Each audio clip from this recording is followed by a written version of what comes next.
तो आत्मविश्वास का अर्थ है स्वयं पर किया गया विश्वास। अब स्वयं पर विश्वास कैसे हो? ऐसा नहीं होता कि हमने जो कह दिया। कई बार क्या होता है कि उसके ऊपर हमें खुद ही विश्वास नहीं होता है, तो हम आत्मविश्वासी नहीं रहते। लेकिन आत्मविश्वास को पैदा करना पड़ता है। उस आत्मविश्वास के गुण को पैदा करने के लिए हमें छोटे छोटे जीवन में और गुण पैदा करने होते हैं, जैसे मेहनत। और अकेली मेहनत नहीं बच्चों, लगातार की गई मेहनत और धैर्य। मेहनत और धैर्य जब इकट्ठे होते हैं तो हमें योग्यता पैदा होनी शुरू हो जाती है, और जब योग्यता बढ़ती है तो हमारे अंदर आत्मविश्वास पैदा होना शुरू हो जाता है। तो ये एक छोटी सी परिभाषा है आत्मविश्वास की। मेहनत करनी है, धैर्य रखना है, योग्यता पैदा करनी है, और यही योग्यता हमें आत्मविश्वासी बनाने में सक्षम होती है। अब मेरे प्यारे बच्चों, दुनिया में दो तरह के लोग पाए जाते हैं। एक वो जो आम लोग हैं, एक वो लोग जो आम लोगों का नेतृत्व करते हैं, उनकी लीडरशिप करते हैं, उनको आगे बढ़ाने के लिए रास्ता दिखाते हैं। क्योंकि आम लोग अपना रास्ता खुद नहीं चुनते, वो दूसरों के माध्यम से अपने रास्ते को ढूंढने की कोशिश करते हैं, और जो उनको रास्ता दिखाते हैं वो आत्मविश्वासी होते हैं। उन्होंने मेहनत की होती है, उनमें धैर्य का गुण होता है, उनमें योग्यता होती है, और योग्य व्यक्ति से क्या होता है? सक्षमता पैदा होती है रास्ता दिखाने की, और यही योग्यता उन्हें आत्मविश्वासी बनाती है।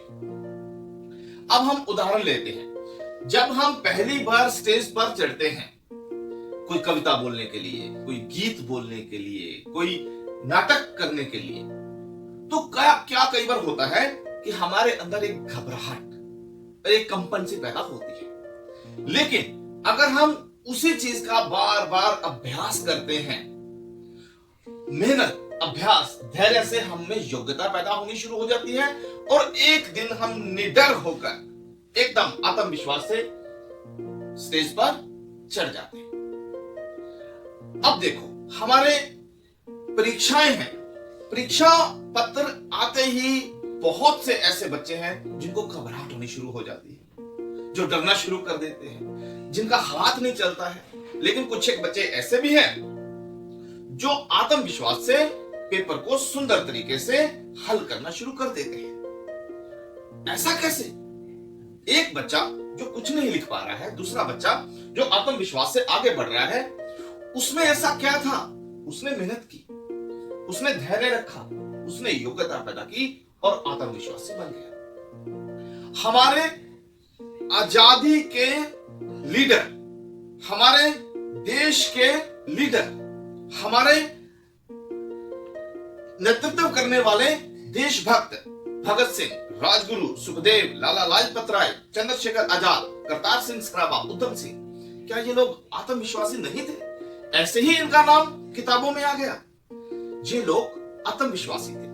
जो व्यक्ति हिमालय की चोटी पर चढ़ता है, वो अपने शरीर की क्षमता से नहीं, आत्मविश्वास के बल से ही हिमालय की चोटी पर चढ़ने में सक्षम होता है। ऐसी अनेकों उदाहरण हैं, अनेकों ऐसे महान लोग हैं जो आत्मविश्वास के बल पर आगे बढ़ते हैं। अब हमें देखना है, मुझे और आपको आत्मविश्वासी बनना है, और कैसे बनना है, इसकी एक और बहुत सुंदर उदाहरण आओ हम देखते हैं इस वीडियो में। एक बार किसी स्कूल का वार्षिक परीक्षा परिणाम घोषित किया गया। स्कूल के प्रिंसिपल ने पास विद्यार्थियों के नाम बोले और उन्हें पास होने की बधाई दी। एक विद्यार्थी प्रिंसिपल द्वारा बोले गए परिणाम से नाखुश था, क्योंकि उसका नाम नहीं बोला गया था। उसने तुरंत खड़े होकर प्रिंसिपल से निवेदन किया, सर, मेरा नाम नहीं बोला गया। प्रिंसिपल ने कहा, जिनका नाम नहीं बोला गया वे फेल हैं। किंतु वह बालक आत्मविश्वासी था। वह बोला, नहीं सर, ऐसा नहीं हो सकता। तुम्हें प्रिंसिपल के आगे ऐसा नहीं बोलना चाहिए।